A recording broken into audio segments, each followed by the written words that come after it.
Hi everyone, this is Nick Mitchell from Simulator Airtanker Operations page, and this is episode 2 of our simulator briefs that I'm trying to get started.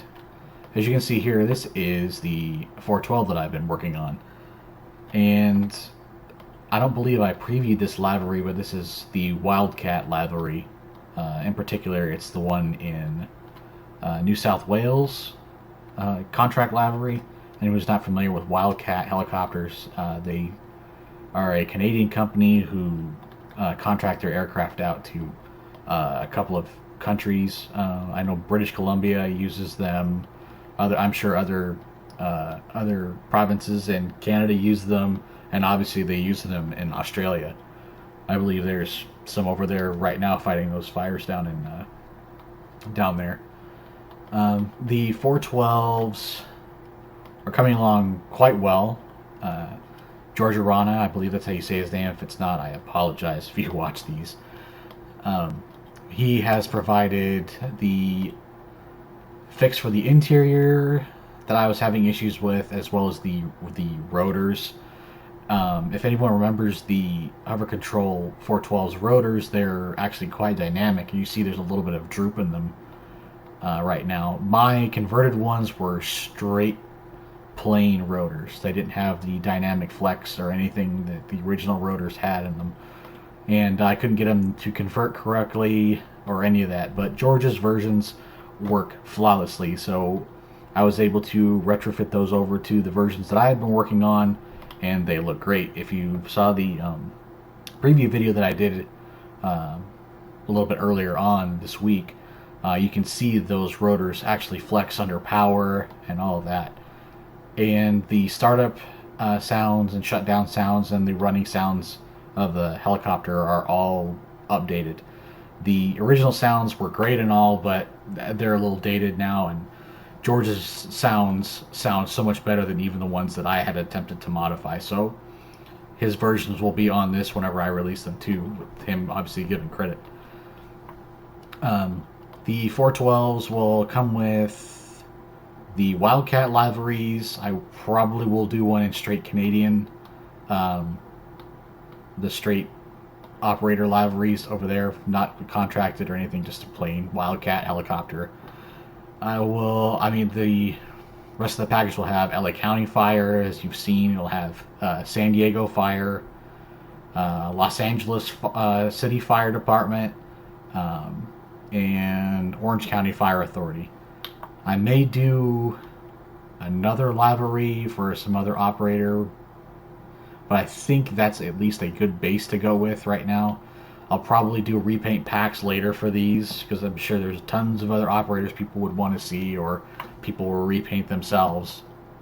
But yeah, so I do at this point have a plan to do LA County's other two or three 412s that they have, and a later repaint pack. But yeah, this is the 412, and the startup and shutdown procedures now work in this, and I will be retrofitting those over to the 212, but I want to complete the 412s first and then move to the 212s, and once the tanked versions of both of those are done, then I'll move over to doing the Bambi Bucket versions for both helicopters.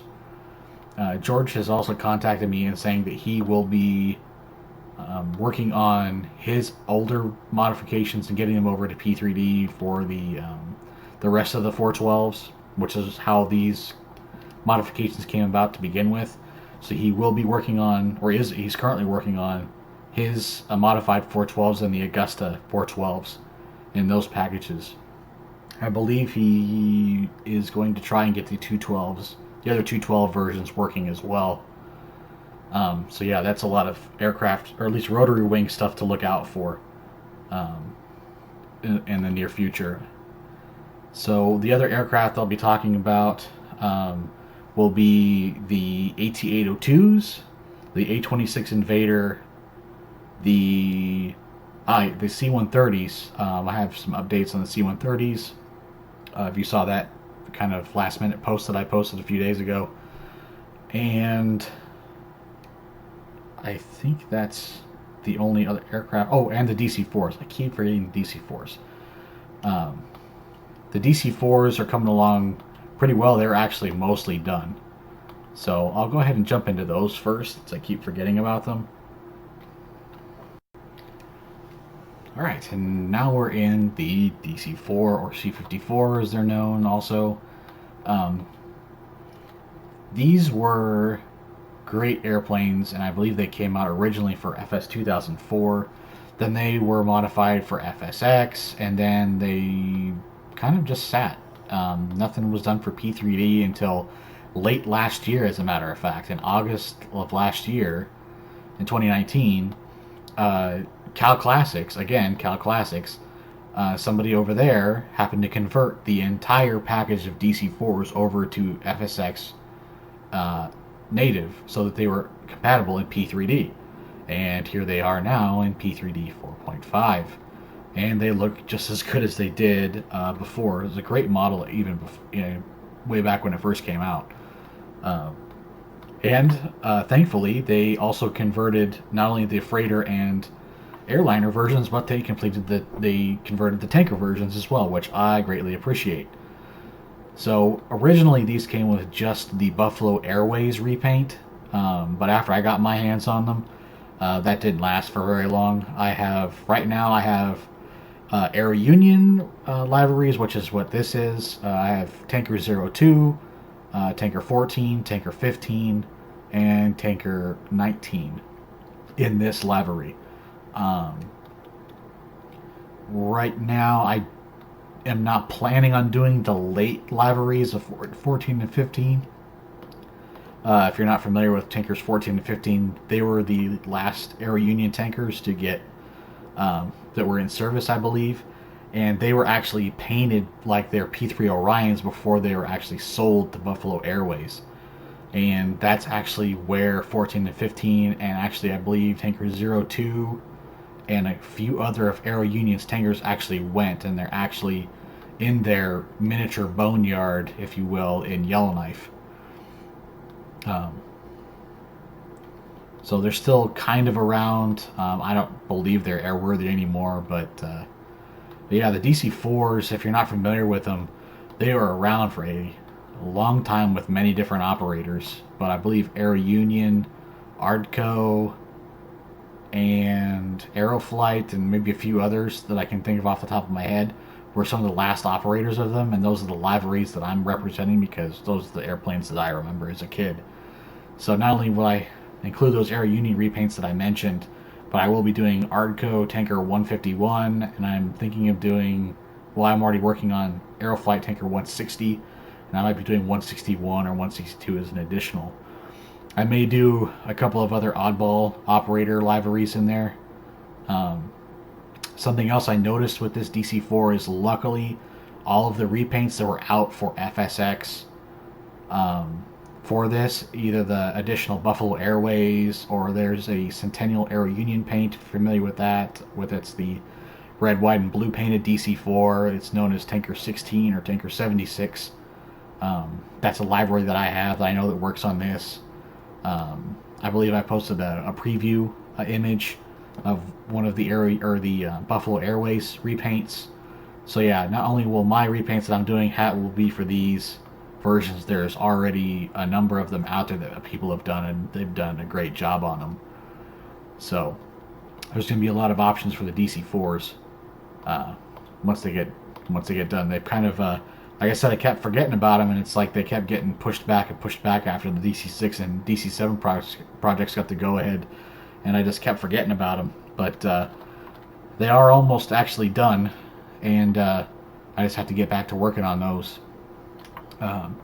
So yeah, we'll jump back. Let's see, what are we going to now? We'll jump into the C-130s. I have some stuff to talk about the C-130s. And here we are in the Cal Fire C-130s, the soon-to-be in service Cal Fire C-130s, allegedly.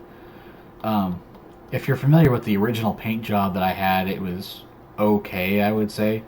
Not 100% accurate, but the update will have the banner that they will be putting across the top of the airplane to make for the 3 numbers. You might recognize that because that's similar to what I did with the fictional repaint of Tanker 100 on the S2 pack that I did. And that's ironically where I got the inspiration from, is from this livery because it came out first.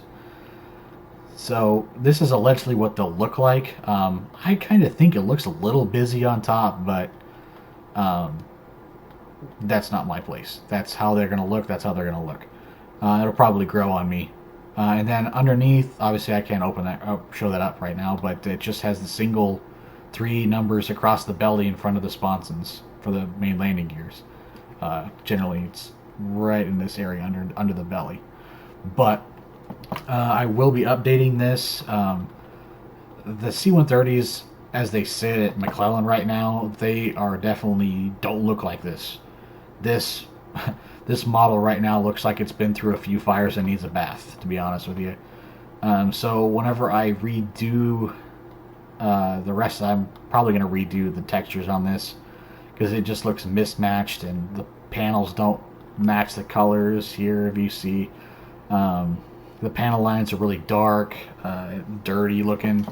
It just needs to be lightened up and freshened up because these airplanes are freshly painted and they don't look like this. I mean, it might appeal to some people because they look used, but I also like to kind of go for accuracy as much as I can.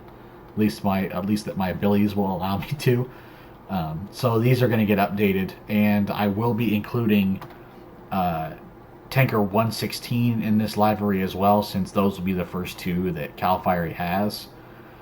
And so that kind of also brings me to the touchy subject of C-130s and firefighting, and we all know the tragic event that happened down in Australia a few days ago. As tragic as that was, I am going to mention Tanker 134 in this video, but just briefly. For anyone who kind of follows the C-130 program with CAL FIRE, they would know that CAL FIRE contracted Coulson last season, and I believe the season before it, in 2018 briefly, to contract their C-130s to help train their crews to prepare for this aircraft right here, for their C-130s to operate. Tanker 134 is actually stationed around at many CAL FIRE bases through California for its brief contract with them. One of the bases it was stationed at was down in Ramona, and the rumor is that they wanted to train their crews to operate off of shorter runways. Now, if you know anything about CAL FIRE, a lot of their runways are actually under 5,000 feet. Hemet, the airport we're at right now's runway, is an example of that. Despite Hemet being a runway only 4,300 feet and change, Hemet is actually one of the busiest, if not the busiest, air tanker base in the country. And arguably between Hemet and Ramona, it's probably one of the busiest in the world. But the Forest Service actually moved out of Hemet because of how short the runway was, and they moved all the way up to San Bernardino.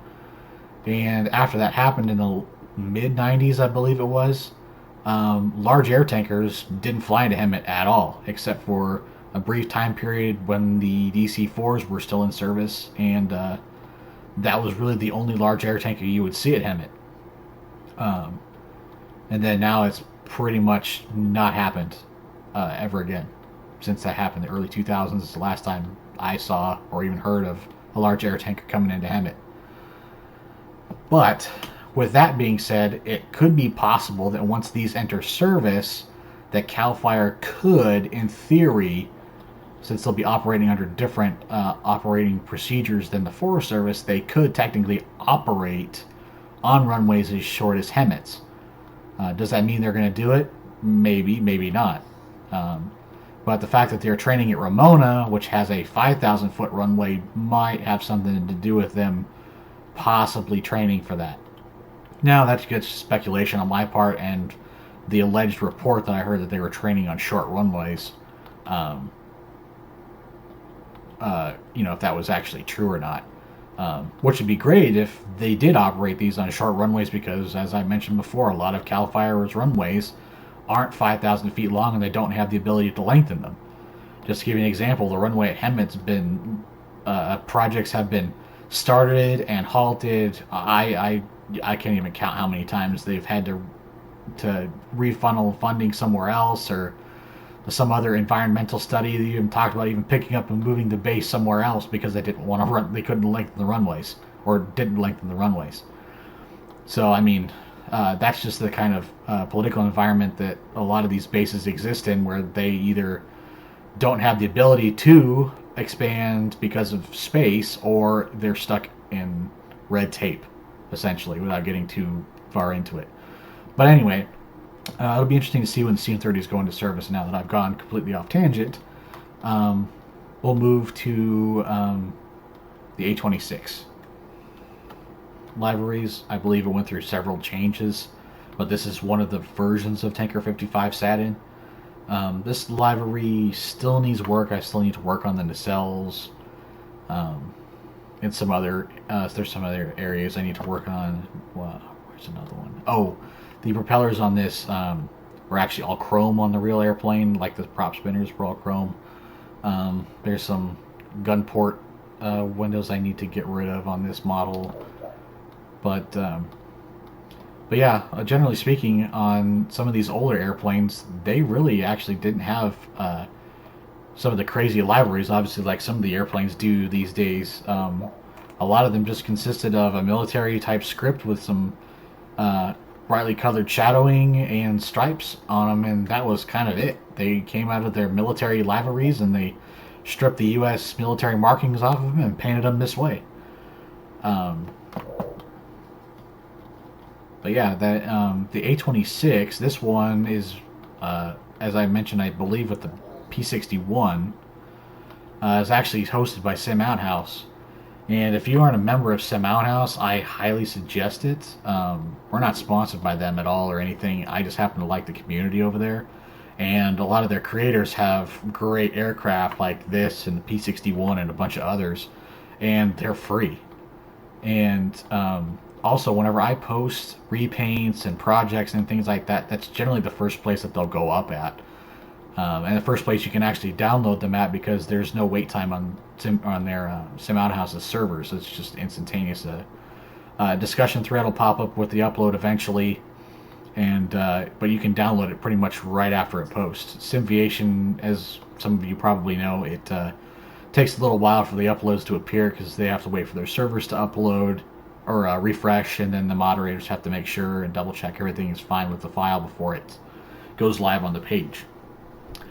But yeah, so I would suggest creating an account over there where you can download not only just tankers, but a lot of World War II aircraft and even some modern military stuff and helicopters and stuff. There's all kinds of stuff over there.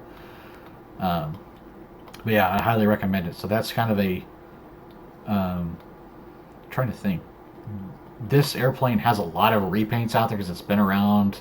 It was a late FSX, I believe, creation. So there's a lot of higher detail repaints available for it, including tanker repaints. There's a bunch for Con Air, I believe, and some other liveries. They kind of escape me right now. But the package, if you download it directly from Sim Outhouse, actually comes with an air spray livery on this already. Another livery that's noteworthy is somebody actually did the livery from the movie Always. If you're not familiar with that movie, it's a great classic air tanker movie. It has the A-26, I believe the PBY, and there's a few other well-known tankers in that movie. But that livery from Always is another one represented out there already. So yeah, I'll be trying to find some other liveries to do, but this is the first one. I'll probably do several others, I'm sure, before it's done. And I think we'll be moving on to the AT-802s. So now we're in the air tractor AT-802, also known as a single-engine air tanker, or SEAT, in the United States. They are kind of the, forgive me, the redheaded stepchild of the air tanker world. They don't get as nearly the notoriety that the big air tankers or even Cal Fire's SUT does, but the AT-802s are the U.S. Forest Service their contracted initial attack platform, and they get used from, I mean, aerial firefighting. I've even heard them used as lead planes or air attack ships in certain situations. They're commonly used for agriculture use out here in the United States, but they're similar to the S2T. They carry 800 gallons versus the S2T carries 1,200 gallons. They're not quite as fast as the S2T is, and they kind of look weird, to be honest, but they're a pretty capable airplane. And the air tractors are used not only in the U.S., but they're used in Canada. I think they're even used in Europe, and I definitely know they're used down in Australia as well. I believe similar airplanes like the Turbo Thrush, I think, is what another similar, nearly identical looking airplane is. The nose is a little bit longer, and some other airframe differences, but they're very similar. They're still a single engine air tanker. But the Thrushes, they don't use them over here in the U.S. But, before going off tangent yet again, these needed some work whenever I first got a hold of them. This model is, I mean, it's a great visual model. It did have texture issues. Whenever I first got them, the tails had missing texture problems, and they were literally a mess. But as I learned more about texture stuff in P3D, I found out what the problem was with them and fixed them. So, being that happened, there still is some inaccuracies with these. I believe the suspension back here still needs to be painted properly. There's some interior pieces that are still not painted. Also, the wings, kind of similar issues that I was talking about with the P61, that the way that it's mapped, I can't put the typical numbers that would go on the wingtips or on the tops and the bottoms of the wings with these, because normally here in the U.S. They'd have large, similar to tail numbers, but they would just put them on the wingtips and underneath. But with these, you can't, because they'll be mirrored. So I put the number here. They'll be not only put over on this wing, but they'll be reversed. So they'll do the same thing on the underside as well. So I have to leave them off in order for it to look properly. So I do have a couple of these already worked on and painted up. And there are a couple of other operators out there. These are usually just small companies that own these, and they contract the U.S. Forest Service, and they're all painted similarly. I'm not sure what other contractors there are specifically, but I know there's quite a few of them. They're a popular platform, as I said. So some of those will obviously be represented whenever I get around to doing that. I'm also going to attempt to do the amphibious versions as well in some of those liveries, because they do operate the amphibious versions in the U.S. I know, because I've seen them here. In fact, I've seen them at Hemet before in the off season, but still down here nonetheless. So I will be doing some of those liveries. I'm not aware of any or many liveries with these. There's some out there, but you have to really, really look for them, I think. Because like I was saying before, it's not a very well represented tanker out there, or even, like I said, has much notoriety, which is probably why people don't repaint it a lot. But if you look at this, there's a lot of detail on this model, and I think it's FSN that did this. It's actually a really great visual model, so it's kind of a shame that no one's really messed with it a whole lot. So yeah, once I get through with those will be going up. Like I said, I don't know how many of those I'll be doing. They'll probably be one of the later ones that I finish, I believe, because all the other ones are kind of far out ahead of it. Yeah, so that's kind of this update for this video. There'll be more videos coming along, and the quality may change, and maybe less cuts and things like that. I might spend some more time putting them together. Like I said, if these keep getting decent amount of views and people like them, I might actually move the updates to a YouTube page and maybe do some more content in them instead of me just basically yammering on about random air tanker facts and projects. I might actually do some flying and things like that with the tankers, and kind of spice it up, if you will, so it's not just all me just sitting up here in a monologue. So thanks for everyone's support so far and all these projects and all the comments and everything. I appreciate them, and our other admins, even though they're not active, they do see them. If they're not active in the comment sections and things like that, they do see them, and it's appreciated, the support that we have for all the stuff that we're doing, and we wanted to thank everyone for sticking with us and that long dead period that we had, and hopefully we're trying to rev the sim world back up with this area of aviation and all that. So thanks again. Stay tuned for more updates and some more videos. Thanks again.